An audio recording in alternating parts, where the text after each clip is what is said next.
OK, everybody. Cameras rolling. 3, 2, 1. Cue Roger. Hello, good evening and bollocks. Cut!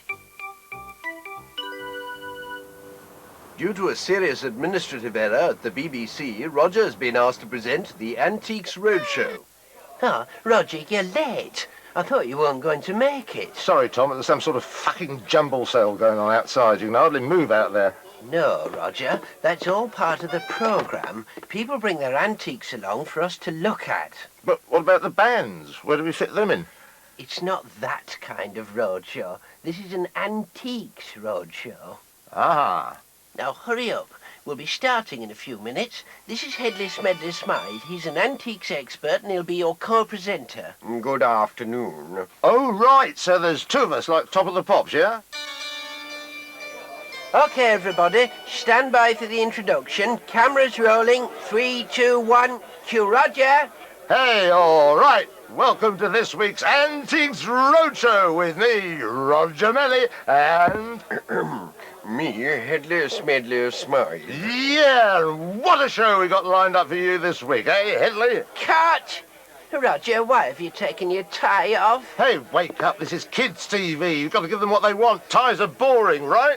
Roger, listen to me carefully. This is the Antiques Roadshow. It's about antiques, and it goes out on Sunday evenings. OK, you want me to play it cool, yeah? No problem, let's go for it. Right, we'll start with the lady over there. She's brought along a rather interesting-looking vase. Roger, you comment on the vase, then bring it to Headley to give us an expert evaluation. OK, stand by. Roll camera. 3, 2, 1, and cue Roger. Hey, I bet this vase is worth a few bob. What do you reckon, Headley? Well, it appears to be of Japanese origin, 17th century, extremely well made. Well made? No, look at it. The handle's come off. Cut! How could you be so careless? This is a priceless family heirloom. No, it's not. It's a fucking vase, isn't it, Headley? We're not quite there yet, are we, Roger? My vase! Listen, we'll be looking at a rather splendid chair next. This time, try to be a bit more enthusiastic. Try to show a bit of artistic appreciation. OK, 3, 2, 1. Cue Roger. Ooh, you fucker. Look at this chair. Good, isn't it? Yes, Roger. If I have a quick shot on it. Worth in its present condition at least 5,000. Oh, not the chair. Your performance, Melly. What was wrong with that? Listen, I'm going to give you one last chance.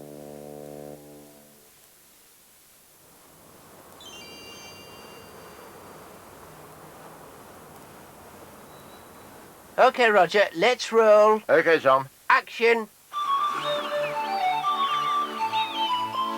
Hello, little boy. Do you want to see some puppies? Cut! Is there a problem, Tom? It's that line about the puppies, Roger. It doesn't sound quite right, does it? Now, let's make it sound a bit more, jolly, you know. How about something like, let's go and say hello to our puppies, yeah? Yeah, I like that. A bit more friendly, right? Hey, fucking hell, let's go see some puppies, yeah? No, not quite, Roger. Something without the four-letter word might be best. Let's have one more try before lunch, yeah? Places, everybody. Nervous, Sonny? Don't be. I'm a pro. I do this every day. 3, 2, 1, action! Hey, kids, let's have a look and see how the Blue Roger puppies are doing today, eh? Oh, yes. That's good, that's good. Oh, my. Haven't they grown a lot since we last saw them? Can I hold one? Yeah, of course. Hey, look at this. This one's got a little penis here. Good grief. Look at it. Can you see that on camera? Cut! Roger, the producer wants to see you in her office right away. Cheers, Tom. I'll pop up in a second. For God's sake, what's the matter with you, Melly? I've never seen such a display of vulgar, crude, unprofessional misconduct in my whole career. You're not fit to sweep the studio floor, never mind present a children's TV program. You're disgusting. You're fired, and I hope I never see your face on TV again.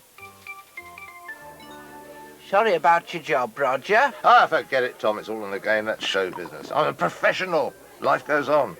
Actually, I was thinking of moving on soon anyway. But the series hadn't even started yet. No, Tom, quit while you're ahead. Never let the grass grow under your feet. I've got my own plans. I've written a new show, new format. A game show. Can't go wrong.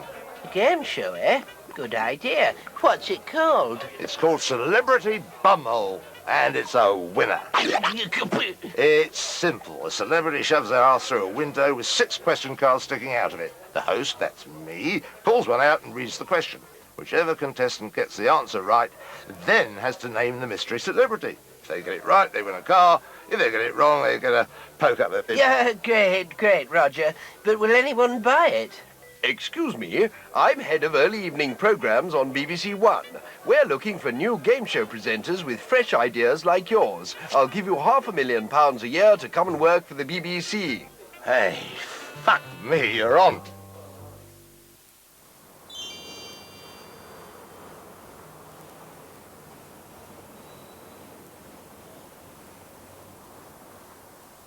OK, Roger, just remember to start off with a joke or two, just like Des Dawson does. OK, are you ready? Ready when you are, Tom. Good. We'll be rolling in 5 seconds. 3, 2, 1, action! Cue, Roger!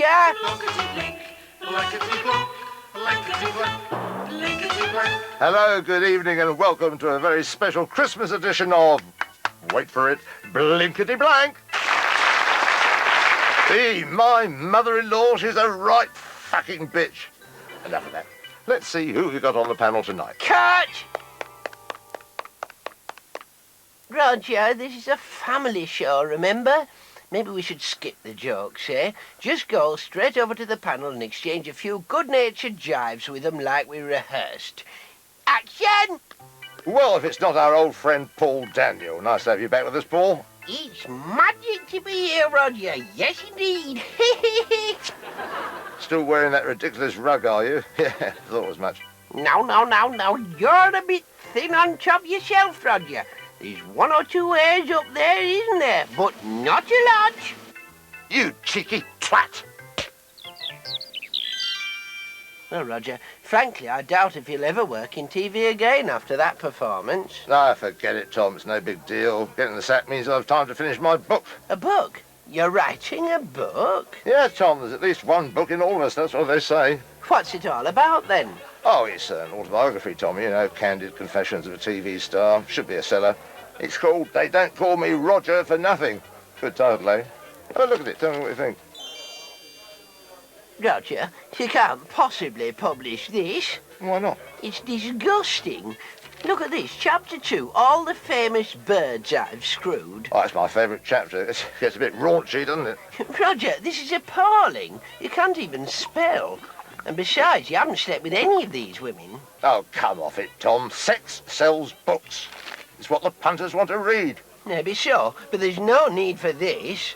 Chapter 3, birds who have had it off with in the doggy position. Oh, I thought you'd like that bit saucy, eh? I don't like it, Roger. It's rubbish. And I think I can safely say that nobody in their rightful mind is going to publish this dross. Excuse me, but I couldn't help overhearing your conversation. I'm from the News of the World. We'd like to serialise your book in our paper. We'll pay you £50,000.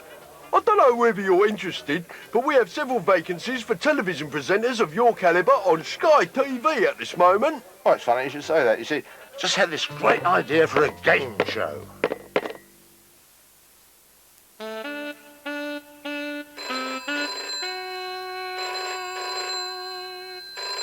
Who the fuck's that? Don't you know what day it is?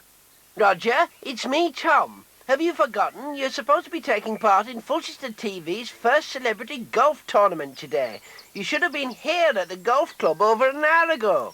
Who is it, Roger? Oh, my toes are getting cold. Would you like to warm them up again for me, Roger? Oh, shut up, will you? It's business.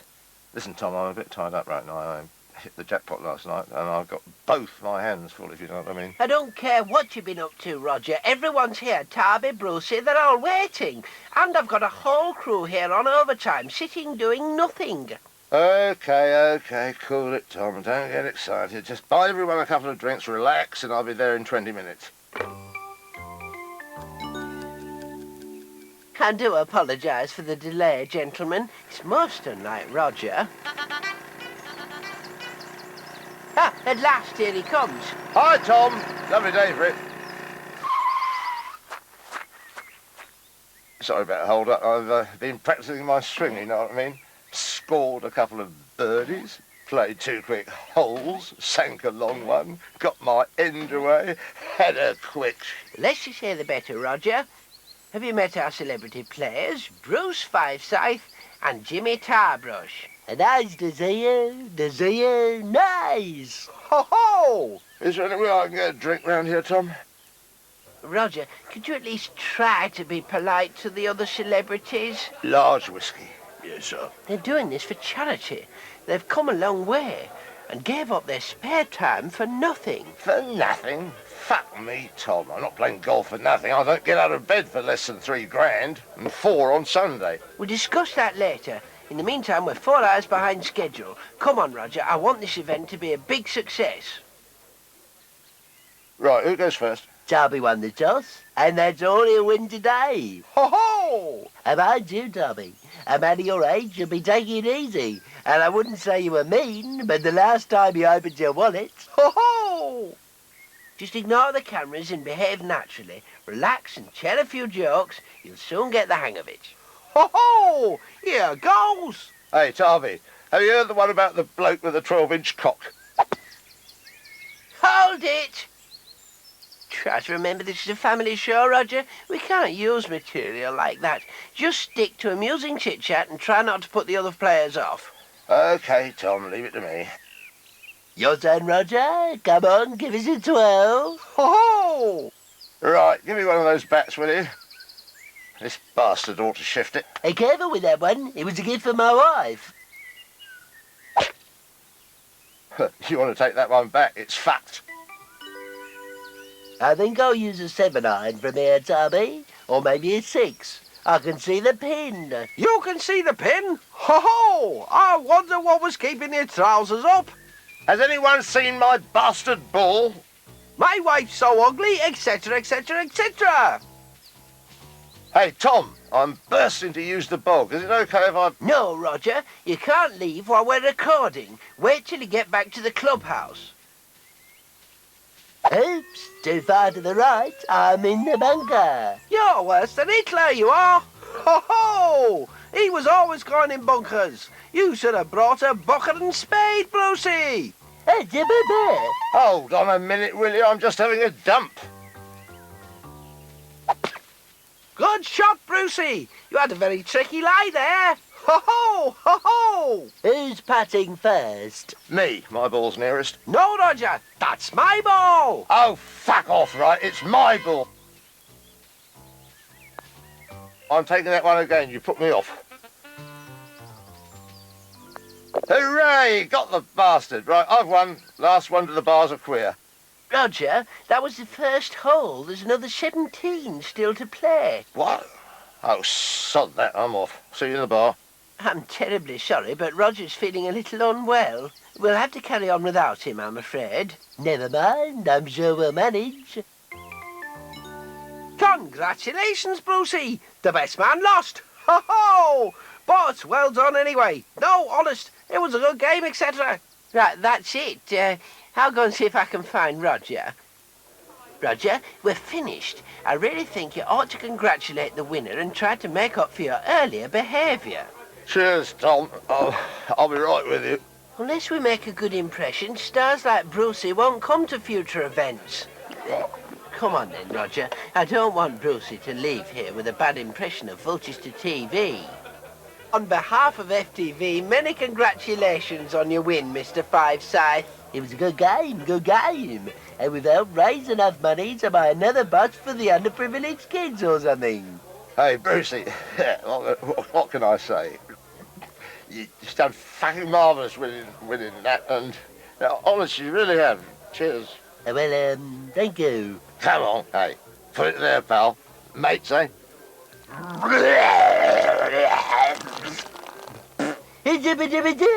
I'll make sure you never work in TV again. TV again, I'll make sure you never work in.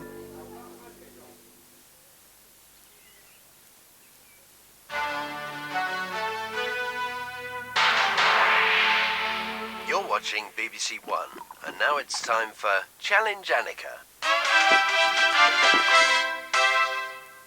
Hey, it's that bird with the arse.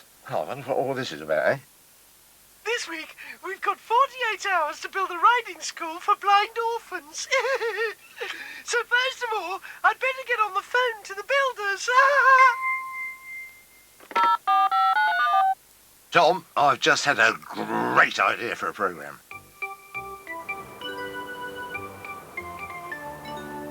I've got it, Tom. A brilliant idea that will put Mellyvision Productions on the map.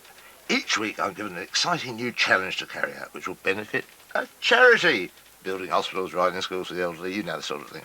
And I'll drive around, organise it all in a big yellow lorry with Challenge Roger written on the side.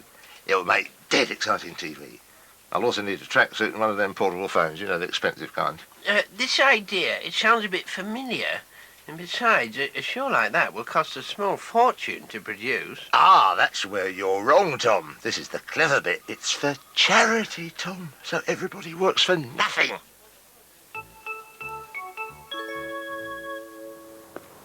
Are we all set, Roger? We've got the camera. Where's the lorry? This here, it's not as big as I'd have liked, but it'll do the job, I suppose. So, what's the programme going to be about then, Roger? Yeah, I'll show you the plans. We've got to build a swimming pool in just 24 hours. That certainly will be a challenge.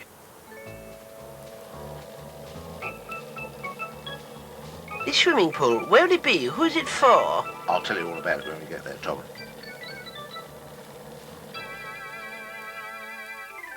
Right, here we are. Roger, this place looks familiar. The swimming pool will be going here.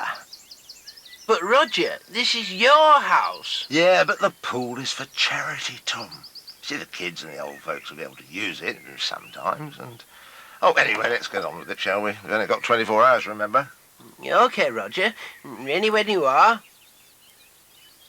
Hello and welcome to Challenge Roger. And what a challenge we've got this week. Somehow or other, we've got to transform this shabby-looking lawn into a luxury swimming pool in just 24 hours. And, of course, it's all for the kids and the old folks. First, I'll have to get on the phone and try and sort out a builder or something.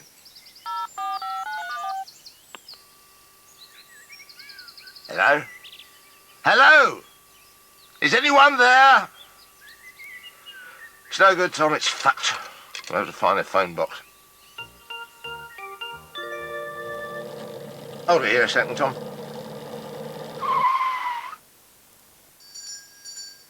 Hi, I'm a television celebrity called Roger Melly, and we're busy filming a show called Challenge Roger. Really? Yeah, we've just got under 24 hours to build a swimming pool for the kids and the old folks, and we need your help. We desperately need 1,000 cans of lager and about 200 packets of cigarettes. What? We've only got 23 hours and 48 minutes to go. Can't you help us? Well, I can sell you them, but it'll cost you a small fortune. Sell them? You tight-ass git. This is a charity show. You're going to look a right shitbag when this is on the telly. You just wait. Come on, Roger, just leave it, eh? I'll ruin you, you miserable old sod. Oh, we found a phone at last. Now to find a builder. Oh, here we are, Murphy J. Builder. Give him a ring. Let's hope there's someone in. We've only got 22 hours and 5 minutes left. Hello? Murphy's Builders? Hello? Hello! Oh, fuck! Have you got 10 pence apiece, Tom? Hurry up, will you? The pips are going. Well, here we are back at the site with Mr. Murphy, who is somehow going to build us a swimming pool in just 18 hours, because that's all the time we have left. My, this is exciting. Come on, Tom, let's leave him to it, eh? I'm nipping down to the pub for a few jars. We'll pop back later and see how he's getting on. Oh, hi, we're filming Challenge Roger, a new charity TV show, and we're building a swimming pool for the kids. Going to have a couple of pints of lager and 2 double whiskies. You will mention the name of my pub on the telly, won't you? Oh, yeah, no problem. Great! The drinks are on the house. Well, only 2 minutes left. Let's see how he's doing. Well, Mr. Murphy, just a minute to go. How's it going then? Ah, well, I've just about finished, so I have to be sure. Hey, fucking hell, Tom, look at this. It's just what I've always wanted. Brilliant, eh? I do hope the kids will like it, so I do. Well, thanks to Mr. Murphy and everyone else who helped, we'll make sure some orphans or somebody or other gets to use the pool later. And that's all from Challenge Roger. So until next time, it's good night from me. Hey, I feel great, Tom. Doing a show for charity. Marvellous, helping the kids. Yes, but what are we going to do with the programme now that it's finished? What do you think we're going to do? Flog it to the BBC and keep all the loot for ourselves. Cheers.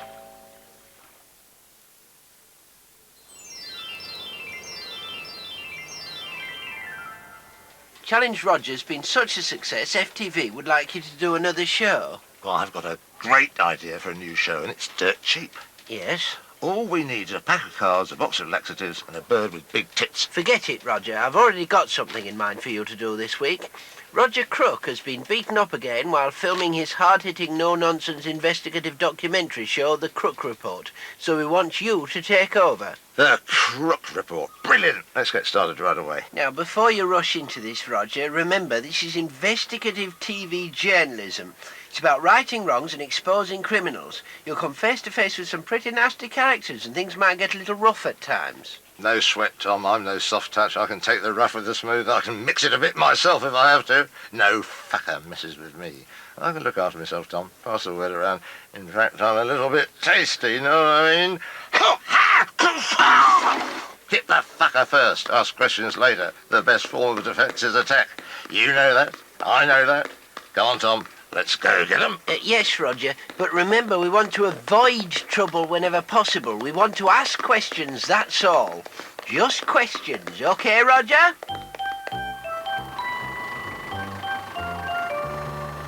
Right, Roger, we're investigating the slum landlord who owns this building. I want you to go in, take a look around, and interview a few of the tenants. OK, Tom, here we go. I'll lead the way.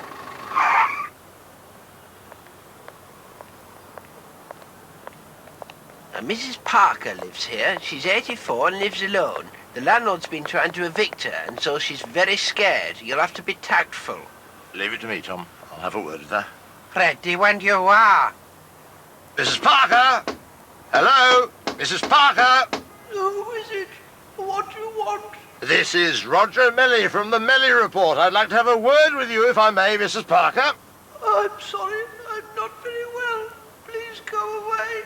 Have you got something to hide, Mrs. Parker?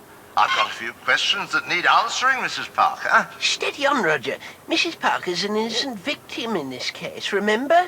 It's no use, Tom. She's locked the door. But don't worry. I'll sort it out. Eh? I know you're in there, Mrs. Parker. Ah, there you are, Mrs. Parker. I wonder if I could just ask you a few questions. Help! Get out! Leave me alone! Please go away! Look, don't fuck with me, Mrs. Parker. Our viewers want certain answers from you. Roger! Oh, for heaven's sake! For God's sake, get him out of here. Come on, Roger. Just calm down. We'll go outside. Come on. No one fucks me about, Tom. Just take it easy. Can we get you a nice cup of tea, Mrs. Parker? Mrs. Parker? Roger, you've got to be calm, sympathetic and tactful at all times. Do you understand? I'm with you, Tom. Message received. I know what you're saying. You want me to try the softly, softly approach. That's it, exactly. We're going to have a word with the landlord next. He's called Mr. Mackenzie. No problem, Tom. I'll nail that bastard, don't you worry. Now then, Roger, Mr. Mackenzie's in that cafe across the road. Roger, what's that? This? Oh, it's just a bit of insurance, Tom, in case things turn nasty. Don't worry, I won't use it unless I have to. Give that to me. You can't go around hitting people with a lump of lead pipe, you bloody idiot. Now, hurry up. Mr. Mackenzie will be leaving the cafe any minute now. Ask him about Mrs. Parker. OK, Tom, will do. Now, remember, be polite but persistent. Go on, Roger. I know you can do it.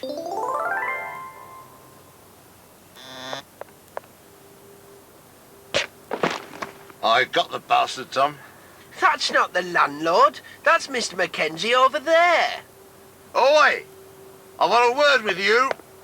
What is it? We're from the Melly Report, and we'd like to ask you a few questions about a certain Mrs. Parker, if we may. Does that name mean anything to you, Mr. Mackenzie? Parker? No, I don't recall anyone by that name. Well, perhaps I can refresh your memory, Mr. Mackenzie. You've been trying to evict Mrs. Parker from her flat. I've seen that flat, and frankly, I don't think it's fit for human habitation. Would you live there, Mr. Mackenzie? Sorry, I have no comment. You'll have to talk to my solicitor. It's a pity your tenants can't afford solicitors, isn't it, Mr. Mackenzie? Ah, look, Mr. Mackenzie, it's the police. Perhaps you'd rather talk to them. I dare say you'll be living in pretty squalid conditions yourself from now on, Mr. Mackenzie. In prison. OK, boys, he's all yours. Take him away. Well, that's another villain banged to rights. This is Roger Melly for the Melly Report, signing off.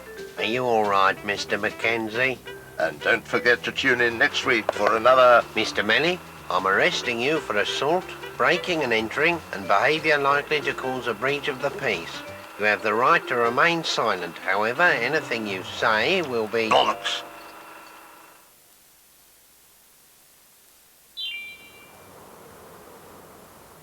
Fucking hell, Tom. 250 quid fine. I was only doing my job. It's a bloody police state, that's what it is. Never mind that now, Roger. Are you familiar with Whose Line Is It Now? The improvisational comedy show for highbrow people. Oh, yeah, that's the one where that baldy bastard rings a bell and everyone has to say a word and then guess what his job is, something like that. No, Roger. You're thinking of something else. This is a show where Clive Sanderson invites talented comedy stars and actors to improvise humorous sketches and scenarios on the spot. Oh, yeah, sure, I know that one. Anyway, multi-talented acting genius Kenneth Spanner has had to drop out of this week's show in order to perform a pioneering heart bypass operation at a top hospital. We're desperate for a replacement. Will you do it, Roger? Places, everyone? Are we ready to roll? Hey, hang on a minute. I haven't seen the script yet. No, Roger, there isn't a script. That's the whole point. It's spontaneous improvisation. You just make it up as you go along. Oh, it's that, is it? Oh, right, I'm with you. OK, so what's my first line? Oh, Christ. Forget lines and scripts, Roger. Just watch the others. You'll soon get the hang of it. And action! Hello, and welcome to the show that makes Homer's Odyssey look like a Greek tragedy. Hey? Tonight's guests are Ed Lardstein, Joseph Lawrence, John Nations, and Roger Melly. So, without further ado, let's go on to our first game, in the style of... I'm going to ask Roger and John to improvise a scene in which a man visits the dentists in the style of a Sheridan Restoration comedy. You what? Aha, methinks, forsooth, perchance, that ye hath cometh verily for a check-up. Tom, what the fuck is he on about? Cut! He's improvising, Roger. You have to do the same. I know all that, but he's got a fucking script. I haven't. Please, Roger, bear with us. If you just sit for a while and watch the others, I'm sure you'll get the hang of it. And now I'm going to ask each of you to improvise a verse in the style of a poet of your choice. So, if you'd like to go first, John, and can we have a poem about a lemon squeezer, please? I'll do it in the style of the 18th century French poet Edouard Lapagère. Donnez-moi un squeeze avec son squeezer. Yes, well worth 50 points there. Now we'll make it 100. Right, Roger, your turn. I'd like you to do a poem about changing a light bulb in the style of a poet of your choice. When you're ready. OK, I'll do it in the style of Muhammad Ali. Brilliant, Roger. Oh, great choice. I knew you'd get the hang of it eventually. Float like a butterfly, sting like a bee. Take that, you little Scottish twat. His name is Roger Melly. He's a man on the telly.